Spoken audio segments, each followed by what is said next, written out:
दोस्तों, मऊगंज न्यूज में आपका स्वागत है। एक बार हम फिर आपको सिविल हॉस्पिटल मऊगंज में लाए हैं। आज यहाँ आने का पर्पज है कि एक वायरल वीडियो हो रहा था जिसमें दवाई को लेकर के कि दवाई सरकारी दवाई यहाँ से ले जा कर के प्राइवेट क्लिनिक या प्राइवेट मेडिकल स्टोर में बेची जा रही है, जिसको लेकर के आज रीवा से CMHO आए और जांच जैसी होती है जांच की गई। अब जांच के बाद अभी उन्होंने बताया नहीं कि क्या उसमें निर्णय लिया गया है। केवल एक निर्णय लिया गया है कि दवाई का स्टोर और दवाई का पूरा प्रभार पंकज पांडे को दिया गया है। साथ में जब उनसे कई डॉक्टरों को लेकर के जानकारी मांगी गई, इसमें से पहला डॉक्टर श्रवण राज पटेल हैं जो मऊगंज में पदस्थापना है उनकी, मऊगंज से पेमेंट उठाते हैं, लेकिन वो अटैच हैं रायपुर करचुरिहान में। इसी तरह से बीके गर्ग की यही स्थिति है कि बीके गर्ग की पदस्थापना यहाँ है, लेकिन वो उनका कभी दर्शन नहीं होता है। जब उनसे इन दोनों डॉक्टरों के बारे में पूछा गया तो आप बयान में देख सकते हैं, सुन सकते हैं कि किस तरह से वो गोल गोल घुमा करके और अपनी बात को रखी है।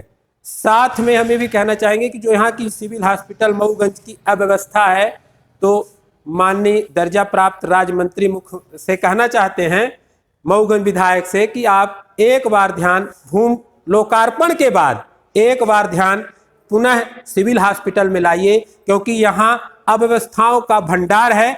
दूसरी बात, आपके द्वारा लोकार्पण के बाद कहा गया था कि 8 महीने के अंदर वह बिल्डिंग तैयार हो जाएगी, लेकिन आज तक उस बिल्डिंग में कोई काम नहीं लगा हुआ है। तो इसका जवाब कौन देगा?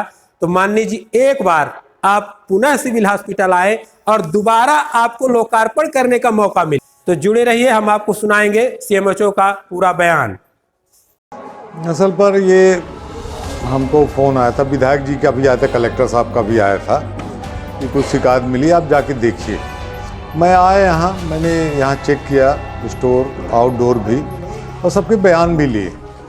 तो उसमें पता लगा एक टैबलेट जो है एल्प्राजोलम नींद की होती है 0.25 पावर की, बाज़ार से किसी दुकान से, दुकान का भी नाम नहीं मालूम है, एक दुकान से एक मरीज लिए था।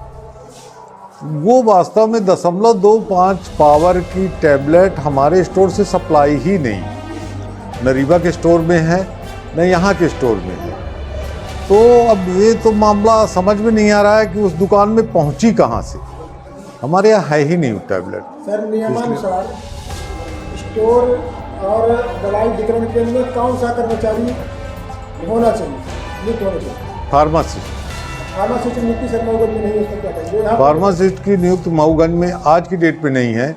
यहाँ एक था फार्मासिस्ट, उसका भी ट्रांसफ़र हो गया है और एक साथ रिटायर हो गए 2। तो फार्मासिस्ट की व्यवस्था की जा रही है।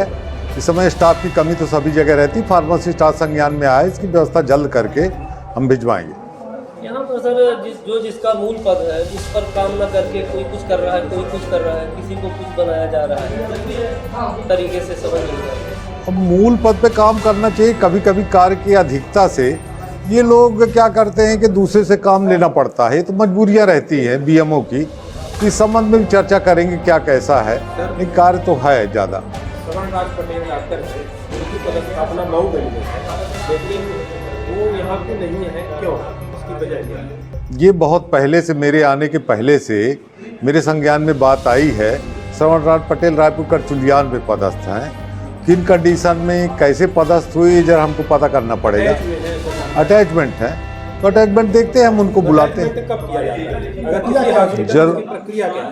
अटैचमेंट में जैसे किसी अस्पताल में ज़्यादा ज़रूरत पड़ गई डॉक्टरों की तथा स्टाफ वहाँ पे बहुत ज़्यादा कम है या बहुत दिक्कत है, तब दूसरी जगह से जो है वहाँ अटैच कर दिया जाता है। सिविल हॉस्पिटल मऊगंज में क्या पर्याप्त डॉक्टर हैं, उनको अटैच किया गया? पर्याप्त डॉक्टर तो देखिए, सिविल अस्पताल 50 बिस्तर का हो गया है, तो इसके बाद काम यहाँ बढ़ना है, डॉक्टरों की और ज़रूरत पड़ेगी। लेकिन अभी जितने डॉक्टर हैं 6-7 डॉक्टर हैं, जिससे काम तो चल रहा है। 1 साल से नहीं आ रहे हैं। बीके गर्ग को दिक्कत है, बीके गर्ग को जल्दी से हम देखते हैं क्या करना पड़ेगा, उनकी शिकायत मिली है हमें। दोनों डॉक्टरों को पेमेंट तो आप ही दे रहे हैं, नियुक्ति यहाँ है, काम कहीं और कर रहे हैं, नहीं आ रहे। वो तो बताया ना कि श्रवण राज पटेल तो दूसरी जगह अटैच है, दूसरी जगह काम कर रहे हैं, उनको देखते हैं हम क्यों ऐसा हो रहा हुआ है। वहाँ पहले से ओपीडी के समय में यहाँ के ज़्यादातर डॉक्टर घर में बैठते हैं। अगर हाँ या क्लिनिक में देखें तो अगर उनका यहाँ से वीडियो बनाया जाता है, कुर्सी खाली है, तो बोलते हैं तुम्हारे जैसे पत्रकार बहुत देखते हैं। क्या कहें? नहीं, ये शब्द तो उनका कहना गलत है। तो क्या ओपीडी टाइम में डॉक्टर अपने घर या क्लिनिक में प्रैक्टिस कर सकते हैं? नहीं, ओपीडी टाइम में उनको अस्पताल में बैठना चाहिए, अस्पताल में मरीज देखना चाहिए।